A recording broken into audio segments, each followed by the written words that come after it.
হযরত আব্দুল্লাহ বিন যায়েদ রাদিয়াল্লাহু তাআলা আনহু উনি রাসূলুল্লাহর একজন বিশিষ্ট সাহাবী ছিলেন। উনি তেমন বেশি হাদিস বর্ণনা করতে পারেন নাই। উনি মাদায়েন শহরে বসবাস করতেন। রাসূলের সাথে ওনার আসা যাওয়া কম হয়তো, বেশি আসা যাওয়া হয়তো না রাসূলের কাছে। এই আব্দুল্লাহ বিন যায়েদ রাদিয়াল্লাহু তাআলা আনহু রাসূলকে এত ভালোবাসতেন। উনি একদিন হঠাৎ করে শুনলেন রাসূলুল্লাহ সাল্লাল্লাহু আলাইহি ওয়াসাল্লাম ইন্তেকাল করেছেন, দুনিয়াতে উনি আর নাই।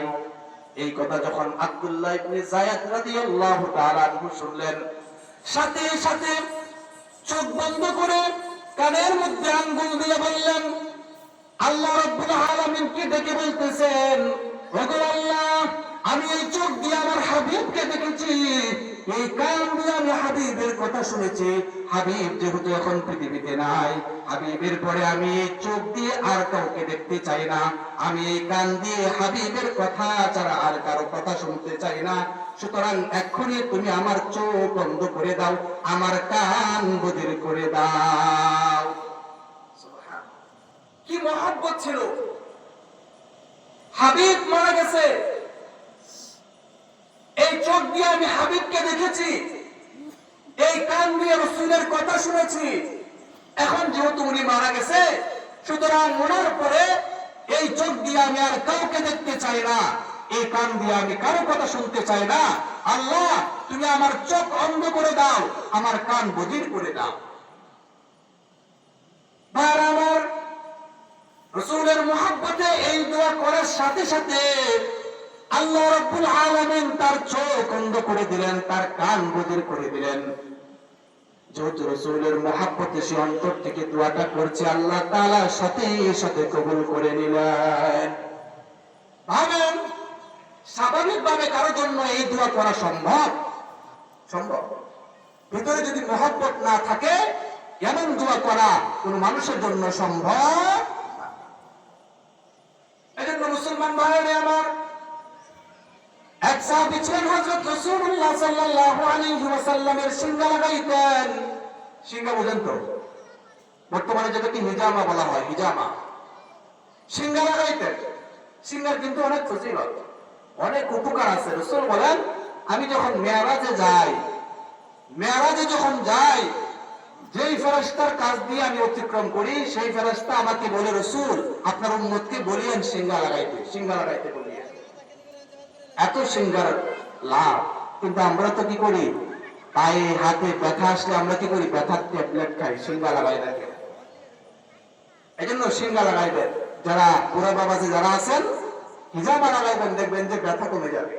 এটা অনেক উপকারিতা। তো এক সাহাবী ছিলেন, রাসূলুল্লাহ সিঙ্গা লাগাইতেন। একদিন রাসূলুল্লাহ সিঙ্গা লাগানোর পর একটু রক্ত বের হয়েছে। এই রক্ত অন্য এক সাহাবীর হাতে দিয়ে বললেন, এটা ফেলে এসো বাইরে। সাহাবীর হাতে দেওয়ার পর সাহাবী রক্ত নিয়ে দূরে চলে গেলেন এবং রক্তটা না ফেলে সবটুকু রক্ত চেটে চেটে খায়া ফেলছে। রক্ত সবটা চেটে চেটে খায়া ফেলছে। সাহাবী যখন চলে আসলেন, রাসূল তাকে জিজ্ঞেস করলেন, ও সাহাবী, আমার রক্ত ফেলছনি? তখন সাহাবী বললেন, হে আল্লাহর রাসূল, রক্ত আমি ফেলছি, কিন্তু এমন জায়গায় ফেলছি পৃথিবীর কেউ খুঁজে পাবে না। আল্লাহু আকবার।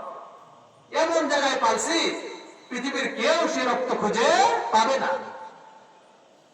এই কথা বলার পর রাসূল বুঝে ফেলছে সে রক্ত কি করছে। তারপর রাসূল তাকে জিজ্ঞেস করছেন, ও সাহাবী, তুমি কি আমার রক্ত পান করছো নাকি?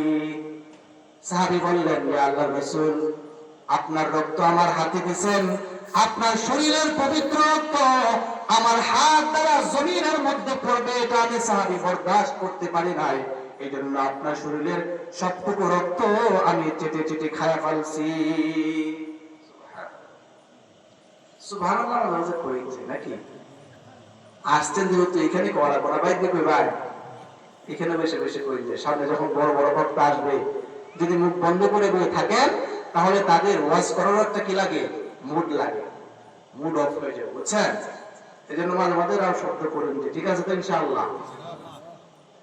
যে এই যে কাজটা সাহাবী করলো, রাসূলের রক্ত সে পান করলো, আপনারা বলেন স্বাভাবিকভাবে একজন মানুষের পক্ষ কি আরেকজন মানুষের রক্ত খাওয়া কি সম্ভব?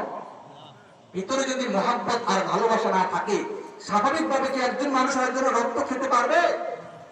পারবে না।